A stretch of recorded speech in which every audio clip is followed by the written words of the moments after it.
Еврорадио.ФМ. Вітаю усіх слухачів Єврорадіо. У студії для вас працює Змітер Лукашук і наш стрим. Як звичайно, можна не тільки слухати, але і глядіти праз аккаунти Єврорадіо у соціальних сетках Facebook, Одноклассники, ВКонтакте, на канале YouTube. Амаль 10 гадоў таму былі абраныя некалькі відаў птушак, і людзей з розных краінаў Еўропы запрасілі штогод заносіць свае першыя назіранні за імі на інтэрактыўную карту. Так пачалася кампанія «Жывая вясна». Якая карысць ад гэтай інтэрактыўнай карты, што яна з сябе уяўляе і ўвогуле як працуе, мы сегодня и поговорим с моей гостьей у студии, координаторкой компании «Живая весна» Ксенией Малюковой. Добрый день, Ксения. Добрый день. Ксения, давайте с самого початку. «Живая весна», компания. Что за яна? Вот компания, так аж целая компания. Да, что себе уявляет? Компания, она начинается весной, с самого начала, и длится до конца июня. Несмотря на то, что мы захватываем июнь, мы называем ее весенняя компания «Живая весна». Мы встречаем 6 птиц, которые прилетают из миграции в Беларусь. Все эти птицы вам всем известны. Это аист, ласточка, кукушка, золотая щурка. Вот, возможно, некоторые не знают, кто такая золотая щурка. Это очень редкая красивая птица. И ласточка-береговушка и стриж. И смысл в том, что мы, если вы видите одну из этих птиц в какой-то белорусской области, там в Минске, Бресте, где угодно, их можно занести на интерактивную карту. И за время всей кампании люди пока заносят, мы видим, какие птицы прилетают, когда прилетают, потому что они не прилетают по расписанию четкому, а можно смотреть за изменением климата в том числе. И орнитологи после все это анализируют и смотрят, кто как прилетел, где что поменялось, и также можно посчитать количество птиц, которые прилетели, которых мы увидели. Але все ж таки самого больше, вот я хотел бы с самого початку, кто был инициатором этой кампании? Да, инициатором кампании является международная ассоциация BirdLife International. Это такая крупная ассоциация, которая занимается изучением птиц и сохранением редких птиц и всех птиц в дикой природе в Европе, в Беларуси. Они наши партнеры большие у «Охоп птушек Батьківщини». Да, а сама компания «Живая весна» реализуется в Беларуси у «Охоп птушек Батьківщини. Вот от самого початку я такую уже прописанную сказ сказал про то, что были обраны некалькі видов птушек. Кто их обирал? Вот гэтая компания, першапачатковец гэтай «Живой весны», ці для Беларуси вот товариство «Аховы птушек Батьківщина» выбирало, что вот мы у Беларуси хотим за гэтыми сочить? Вообще, у нас участвует 57 стран, и во все эти страны прилетают все эти птицы, поэтому я точно не знаю истоков, честно скажу, но я подозреваю, что все-таки это было либо совместно, либо это выбирала Международная ассоциация BirdLife International. Атрымліваецца вот 57 краін, да. І вот гэтыя 6 птушак, якія вы сказали, вот у этих усіх краінах вот менавіта толькі за гэтымі птушкамі і сочаць. Так. Именно в компании «Живая весна». Да. Это яны лічацца такими вестунами весны, гэтыя птушки. Да, все верно.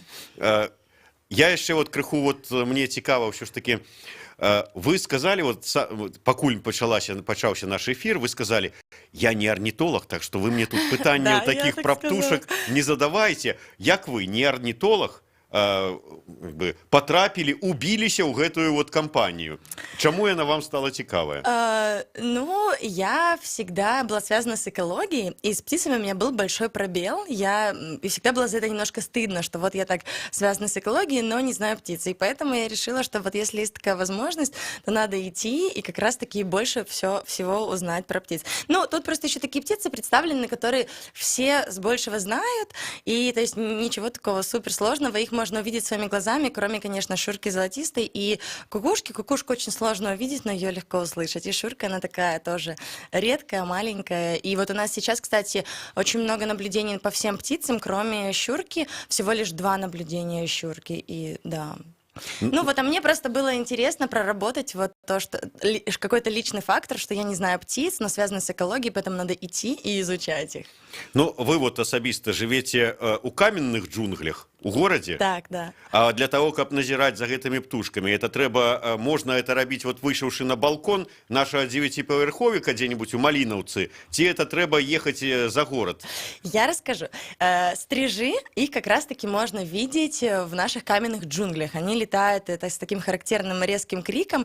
У нас, это городская птица. Аистов, я думаю, что, в принципе, тоже можно увидеть, наверное, даже в Минске, в каких-то частном секторе. А ласточек тоже можно деревенских увидеть в городе, я думаю. Ладно, нет, в городе, наверное, нельзя. Все-таки, да, возьмем аиста и стрижа, и их можно увидеть в городе. А всех остальных, чтобы увидеть, да, это уже, мне кажется, области, и надо отъезжать за каменные джунгли. Вы ведаеце, я на пачатку вясны мінулага года быў такім невялічкім грузінскім горадзе Нінацмінда. Ён у гарах, там амаль на мяжы з Арменіяй знаходзіцца. І я быў здзіўлены, калі я шоў па цэнтральнай вуліцы гэтага горада. Там вот, як і у нас, там слупы, тут высокія дамы з бакоў, і на слупах пасярод горада жывуць буслы, звіўшы свае гнёзды. Вот дзе ў Мінску можна пабачыць бусла? Вот я, жывучы у Мінску колькі гадоў, по крайней мере, вот там у сябе ў Малінаўцы бусла нідзе не бачыў, ні на адным слупе. И я тоже в слупах не видела буслов, но я думаю, что вообще вот хороший вы вопрос задали, потому что я пытаюсь вспомнить, видела ли я аиста в Минске, и, наверное, в Минске не видела. Видела в Брестской области и в Минской области. Вчера был фестиваль Куликов в Турове, там все, кто был, могли наблюдать аиста. И я могу только предположить, что в наших частных секторах в Минске, где, может, вот Снянское водохранилище, вот, и где есть просто много-много домов частных, там можно и увидеть аиста. А так, вы, наверное, правы, что так и не увидишь, наверное, в каменных джунглях. Давайте вернемся до компании. Вот 6 птушек назирать. Вот что треба зрабіць вот вестуны вясны? Так. Я все ж таки повинен ведаць нейкі графік, калі мне чакаць бусла, вот там, скажем, с такого-то по такого-то числа гэтага месяца мне трэба там ужо з біноклем недзе сядзець у засадзе, чакаць першага бусла, які прыляціць у наш рэгіён, і каб першаму на інтэрактыўную карту это занесці. Ці як это робіцца? Вот як... Мы ведем очень активно соцсети. Вот на данный момент все птицы прилетели. Но если говорить с самого начала, то да, первые прилетают аисты, и у них нет четкого расписания, но можно примерно, орнитологи точно скажут какие-то примерные даты. Первые прилетают аисты, это где-то вот апрель, да, у нас апрель, первый месяц весны. В апреле прилетают, и можно их... Первый месяц весны у нас соковик. О, простите, я что-то запуталась. В общем, да, первые прилетают аисты, и их можно точно ждать, и, как увидеть, сразу первыми занести на карту. А потом все прилетают остальные птицы, и сейчас они уже все прилетели, то есть сейчас уже можно идти и искать любых и заносить.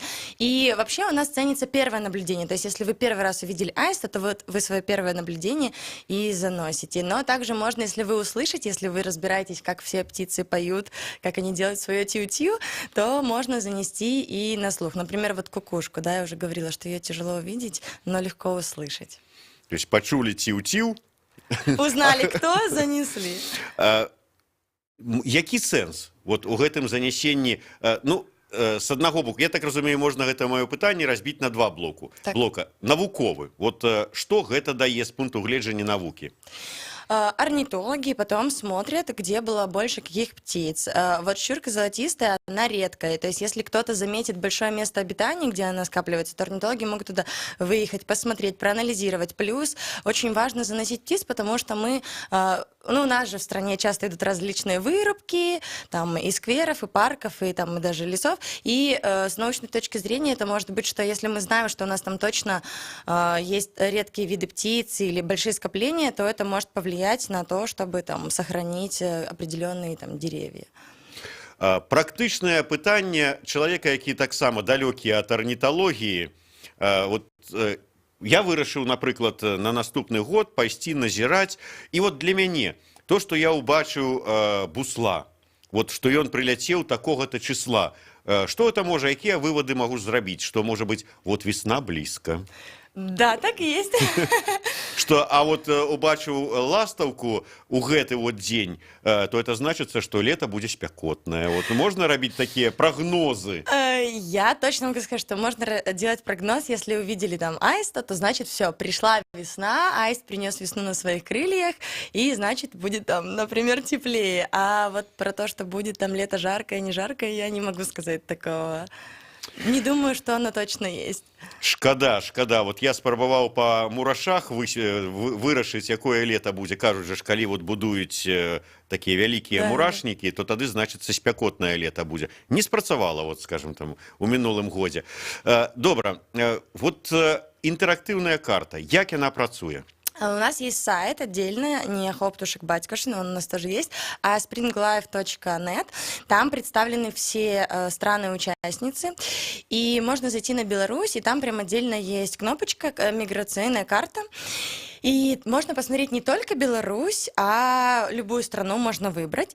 Просто выбирайте, например, Беларусь и нажимайте play, там такое как видео будет, и карта начнет идти.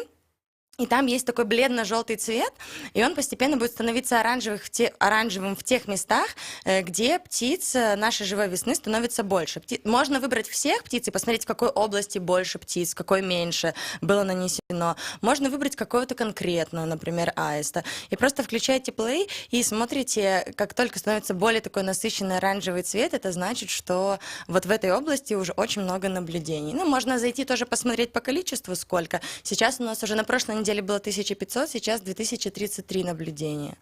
Хотелось бы сделать 1005, чтобы все поучаствовали, занесли. И сейчас Минская область на первом месте, и дальше уже там Брестская, Гродненская и остальные.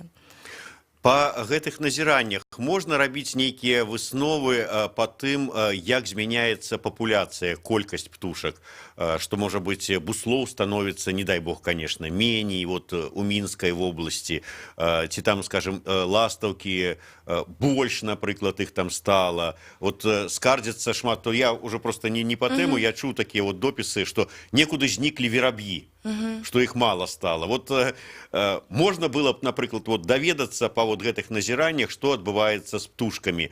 Не толькі як яны мігруюць, але і вот, можа быць, куды яны перасяляюцца, больш іх становіцца ці менш. Я думаю, что прям очень точно по этой карте сказать нельзя. Почему? Потому что наблюдение заносят люди из года в год. Например, в том году могло занести больше наблюдений, соответственно, было бы больше там мест, где видели аиста. А в этом году, допустим, может быть меньше людей, и, соответственно, это не значит, что аистов стало меньше. В целом, орнитологи наши потом просто смотрят по годам, анализируют, но и тоже сами там проводят свои исследования, но прям на 100% нельзя сказать. Ну и на завершение. Вот вы сказали, что вот хотели бы, как было 5000 назіранняў. Те люди, якія далёкія ад арніталогіі, ну і, может быть, цікавы птушкі, цікавы прыроды, но и на этом не займаліся. Вот якую мотивацию вы б могли им подкинуть, каб яны сказали: о да, трэба браць, рыхтавацца, браць бінокль, спальнікі і ісці карауліць птушек? Я думаю, хорошая мотивация — это то, что мы очень сильно сейчас все загружены в своих там гаджетах, в своих делах, а выйти на природу, понаблюдать за птицами, узнать кого-то из птиц — это, мне кажется, и как отдых для души, и что-то сделать полезное для природы. Вот такая у меня мотивация. Но все ж таки карысная для природы вот сама гэтая, ну, не только что люди становятся ближе до природы, але и это их дзеянне природзе на карысць. Ну, что наши навукоўцы, орнитологи смогут все равно отследить, где, кто, сколько, какое количество. И если вы, например, заметите нашу шурку, которую очень мало кто заметит, это будет точно большой плюс, потому что мы там прям поедем и исследуем, где она обитает, тоже понаблюдаем, и это очень важно. Ну, таким чынам, гэта такая, ну, добраахвотная дапамога навукоўцам. Далучайцеся. Кампанія «Живая природа». Правда, цяпер уже ўсе вестуны вясны птушкі, абраныя для назірання, прыляцелі, але рыхтуйцеся у наступным годзе, далучайцеся да прыроды, да назірання, да кампаніі. Дзякуй вялікі. Я нагадаю, што у нас у гасцях была координаторка кампании «Живая весна» Ксюша Малюкова. Спасибо. Зміцер Лукашук. А 14 гадзіне у нас у гасцях эканаміст Ярослав Романчук. Не адыходзьце далёка.